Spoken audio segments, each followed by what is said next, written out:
while they're so young and impressionable, then as they get older and you try to tell them about Jesus, they're going to think you lying to them again. Continue, it says this: Christmas is full of lies about a magical sleigh that flies, and a fictitious man with a twinkle in his eyes. Yes, St. Nick was a man who lived long ago, but he is not the same as Santa, I'm sure you know. Is your chimney big enough for a man to come down? Santa is fat. Do you believe in this clown? For all who do Christmas, this is my cry: God is never on the side of a lie.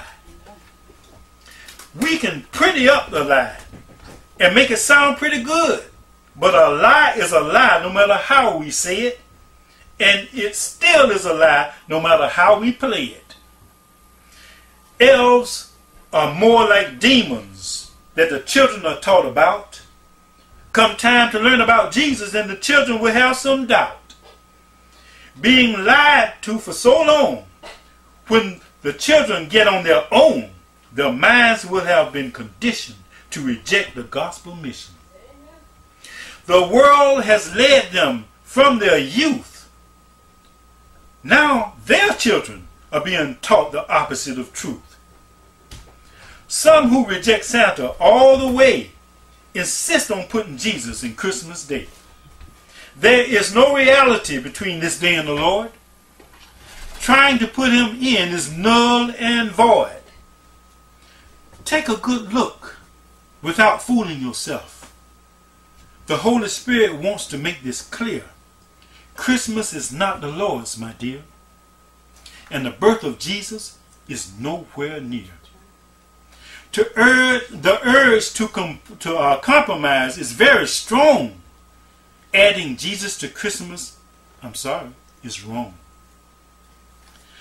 The love of Christ should be a daily thing, having nothing to do with a gift that one might bring.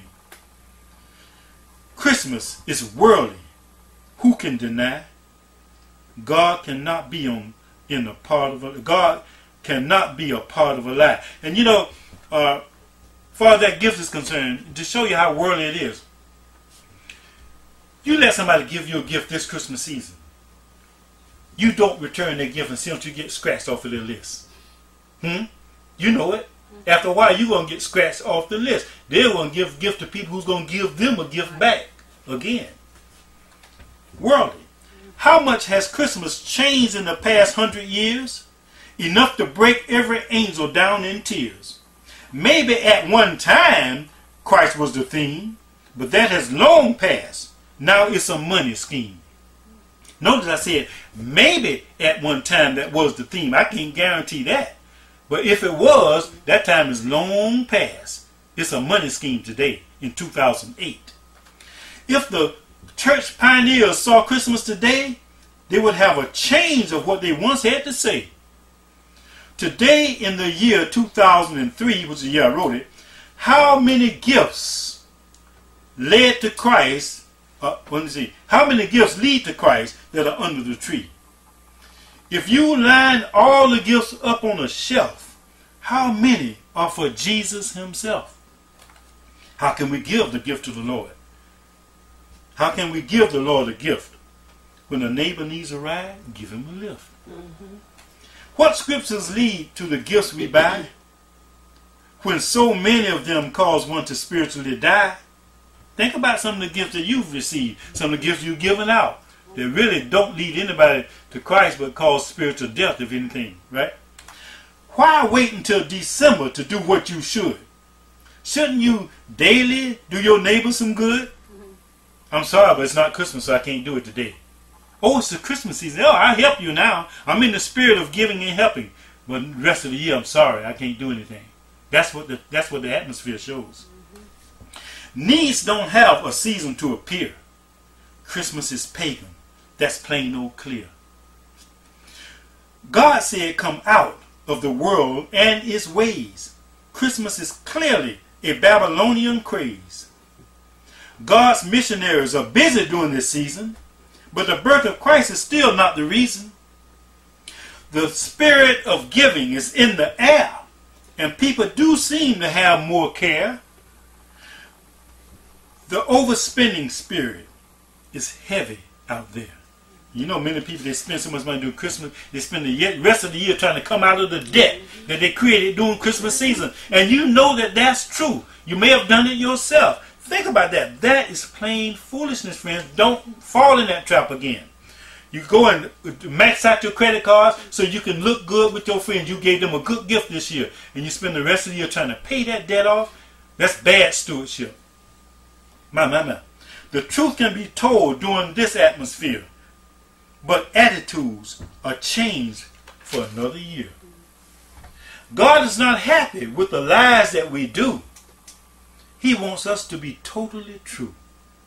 God has allowed the devil to have his way. Just like Sunday, this is not God's special day. The devil leads the world to do what God hates and replace the truth with what he imitates. God is calling us away from the devil's disguise. This includes Christmas because it is full of lies. My. That's Christmas is full of lies. Now, let's look at Santa for a moment. For those of you who may not know, Santa has white woolly hair, right? We're told in Revelation 1:14 that Jesus has white woolly hair. Santa is from the north. We're told by Isaiah 14:12 through 14 that God is from the north. Did you see a counterfeit here? Yes. Santa has unlimited power, doesn't he? You don't believe me, you ask a child. Is there anything that Santa can't do? Ask a child. He has unlimited power. Santa is all-knowing, right? He knows if you've been good or bad. How in the world can he know that without knowing my heart? How can, without seeing me to know when I've been good or when I've been bad? If he knows when I've been good or bad, he's omniscient. He's all-knowing, right? Do you see a counterfeit here? A lot of people never think about that. I've explained this to people and they went like, oh yeah, that's right. All of these years that they've spent in the Santa mode, they never stop to think about him being a counterfeit Jesus Christ and what the damage that they're doing to their children by allowing the children to believe in this clown. Santa is all-knowing then. Santa is immortal, isn't he? You ever heard about Santa dying? Never. You won't hear about Santa dying or even him being born. He's always been, as far as the child is concerned. Santa is perfect. You ever hear about Santa making a mistake? Give the wrong gift? If you ask Santa for a gift, you expect to get it from him, don't you? Something's wrong with that picture, isn't it? Santa also judges us. You better watch out. You better not shout. Something. How that song goes? Better not pout, not shout. Thank you. Better not pout.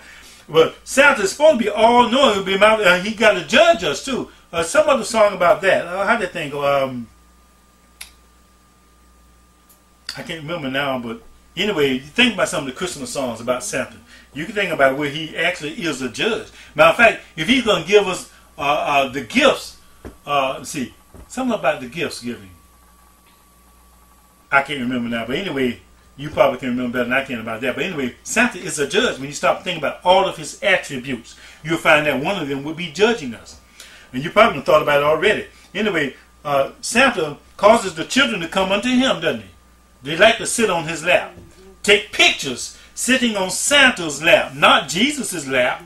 You know, Jesus said, bring the children unto me. We should be teaching the child about Jesus Christ, not Santa Claus. Santa is omnipresent. He's got to be to be able to finish his mission in that little short period of time that he's got to do it. Because he comes after dark, doesn't he? He's got a short time to visit every house in the world that's expecting him. I think he's a clown myself. But you know, you be the judge of yourself. Santa also got a twinkle in his eye. We're told that Christ has got that fire in his eye, eyes like fire, right? In Revelation. What about the red suit?